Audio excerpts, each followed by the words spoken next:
Record करो। छोटे छोटे। नमस्कार, मैं हूं अजय सिंह और अभी आप देख रहे हैं फास्ट न्यूज़ इंडिया। और टिकारी का सबसे बड़ी खबर हम आपको दिखा रहे हैं कि बहुत खुशी की बात इस बात का है कि वह 90-91 वर्ष के थे और दुनिया को अलविदा कह दिए। लेकिन गम तो होता है परिवारों को, लेकिन परिवार के गम के साथ साथ खुशी इस बात का है कि वह मोक्ष की प्राप्ति जीवन में कभी भी एक दवा नहीं खाए और कभी जीवन में कभी कष्ट जो होता है वो कष्ट नाम का चीज उनको नहीं आए। और उनके एकमात्र हम उनसे आपको मिलाने का काम करेंगे। वो कभी जीवन में कभी डॉक्टर के पास नहीं गए, कभी अंग्रेजी मेडिसिन नहीं खाए और कभी उनको कोई शारीरिक कष्ट नहीं हुआ। और आज ऐसा है यह कलयुग कि कलयुग में रोज दिन आए दिन जो है सर्दी खांसी बुखार और टाइफाइड हो रहा है। लेकिन चंद्रेश्वर बाबू को, स्वर्गीय चंद्रेश्वर बाबू को एक बार भी बुखार नहीं लगी, डॉक्टरों के पास नहीं गए, कोई कष्ट नहीं हुआ और किसी को सेवा करने का मौका नहीं दिए। और हमारे बीच में उनके पुत्र हैं, हम उनसे जानेंगे। सर, आपको मीडिया में स्वागत है। हाँ बोलिए सर, एक चीज बताइए कि यह जो आपके पिताजी का स्वर्गवास हुआ, क्या उसके पहले कभी तबीयत वगैरह खराब हुई थी? कोई खराब नहीं, कोई तबीयत खराब नहीं हुआ। कोई खराब नहीं।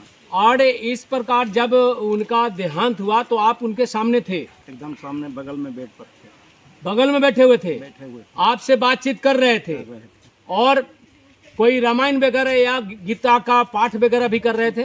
भगवान के करवे करते थे, भगवान करते थे और इस प्रकार मोक्ष की प्राप्ति हुई। शिव जी के भक्त थे। और शिव जी के देखिए सबसे बड़ा खासियत की बात है कि चंद्रेश्वर बाबू एकदम धार्मिक व्यक्ति और सामाजिक व्यक्ति थे। निर्विरोध इस पंचायत से वार्ड कमिश्नर 4 बार रहे। बड़ा खासियत एकदम जो है इस पंचायत में, यह पंचायत है माननीय 6वां पंचायत, जो 6वां पंचायत के अभी वर्तमान में मुखिया है जोगिंदर यादव।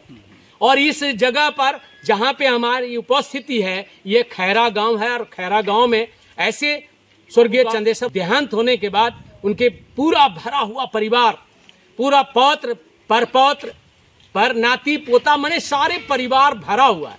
और इनके बीच में हम इनके पुत्र से बातें कर रहे हैं। मैं कैमरामैन से कहूँगा कि कैमरा को चारों तरफ थोड़ा दिखा दीजिए। और इनके ये हैं, इनसे जानेंगे, इनके छोटे भाई हैं, हम उनसे जानेंगे कि आखिर सर कैसे व्यक्ति थे वो? बड़े भाई थे, एकदम बेहतरीन थे और ये पंचायत का मुख्य आदमी थे, तब ना निर्विरोध चुने गए।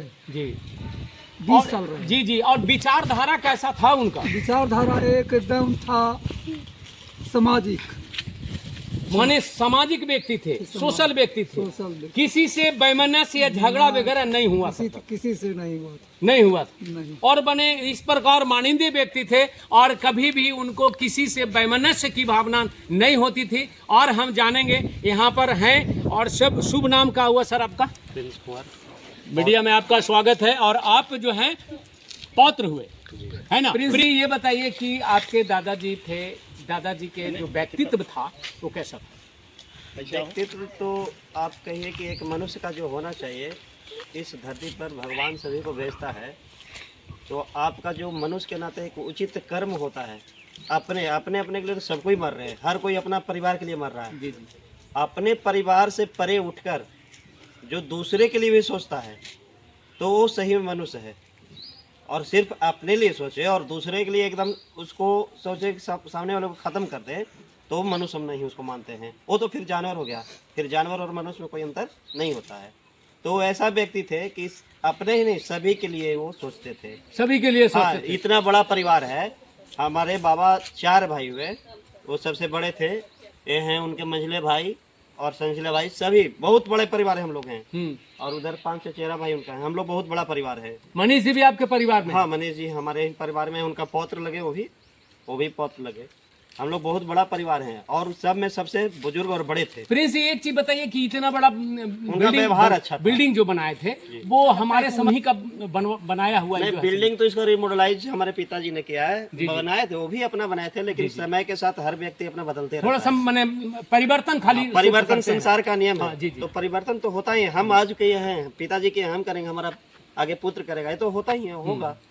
और इस प्रकार आप देखेंगे, कैमरामैन से कहेंगे चारों तरफ थोड़ा सा कैमरा को घुमा दीजिए, और बहुत सारे परिवार हैं, एक इतना बड़ा परिवार, भरा हुआ परिवार, और एकदम जो है अलविदा कह दिए, और बहुत सोशलिस्ट और बड़ी सामाजिक व्यक्ति थे। और हम कैमरामैन से कहेंगे चारों तरफ थोड़ा कैमरा को घुमा दीजिए, और इस प्रकार इतने सामाजिक व्यक्ति थे कि कहना नहीं, पूरे छठवां पंचायत का निर्विरोध, इनके कोई खिलाफ में कोई एक नॉमिनेशन नहीं, ऐसे भी व्यक्ति थे। जब 1967 में अकाल आया था, हम तो थे नहीं, जी जी, हमारा जन्म नहीं था, लेकिन सुनते हैं जब 66-67 का अकाल आया था तो हम लोग जमींदार थे, ज़मीन हमारे पास काफ़ी है, 120 बीघा हम लोग का ज़मीन था। तो उस समय हमारे यहाँ कोठी भरा हुआ रहा था अनाज, तो उस समय सभी गरीबों को खिलाते थे। इधर पंचायत का टिकारी एरिया का जितना गरीब आता था, हमारे यहाँ भोजन होता था। बाबा अभी भी बताते हैं, ये हुआ पर व्यक्तित्व से पूछ लीजिए, यही व्यक्तित्व था उनका। हाँ, यही व्यक्तित्व। जब 67 के अकाल में भोजन करवाए लोग गरीबों को, निस्वार्थ भोजन करवाए, हाँ। जितना सब लोग को, तो सोच लीजिए वो व्यक्ति कैसा था।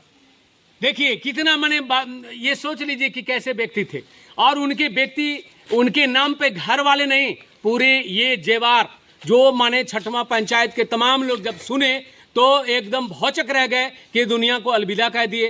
और सारे लोग जो है आज शोक में जरूर हैं, लेकिन खुशी में हैं कि किसी तरह का कोई कष्ट नहीं हुआ, कोई किसी तरह का कष्ट सेवा करने का मौका नहीं दिए, और इस प्रकार वह अपनी दुनिया को पूरा भरा हुआ परिवार छोड़कर चले गए। मैं स्टूडियो बनारस लिए चलता हूं। धन्यवाद।